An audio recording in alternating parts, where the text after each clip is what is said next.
Buonasera dal TG1. Dopo G7 e vertice NATO, oggi è stato il giorno del vertice Europa-Stati Uniti a Bruxelles. Confronto tra Biden e i leader dell'Unione, von der Leyen e Michel, svolta nelle relazioni commerciali tra le due sponde dell'Atlantico che archiviano la guerra dei dazi dell'era Trump con una tregua sul caso Boeing-Airbus.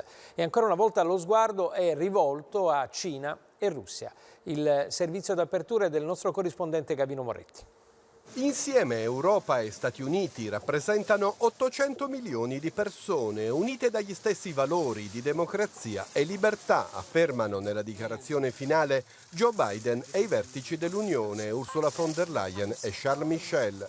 L'agenda comune prevede di lottare fianco a fianco contro la pandemia, mantenendo aperte le filiere produttive dei vaccini anti-Covid, con l'obiettivo di vaccinare i 2/3 della popolazione mondiale entro il 2022. L'altra intesa riguarda il commercio. La stagione dei dazi viene di fatto archiviata, dando 5 anni di tempo alle industrie aeronautiche, l'americana Boeing e l'europea Airbus, per chiudere il contenzioso sugli aiuti di Stato che aveva aperto la strada a una serie di dazi e tariffe. Un accordo, precisa poi Biden, contenente anche una clausola per contrastare l'ambizione cinese ad avanzare nel settore dell'aviazione civile fuori dalle regole di mercato. Quanto ai rapporti con la Russia, alla vigilia del bilaterale tra Biden e Putin, i leader dell'Unione ribadiscono che sulla difesa dei diritti umani e il rispetto delle regole, Bruxelles e Washington sono unite da sempre. Messaggio inviato anche alla Cina,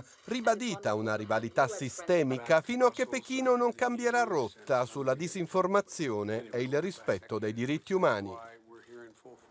La Cina, appunto, Pechino risponde ribadendo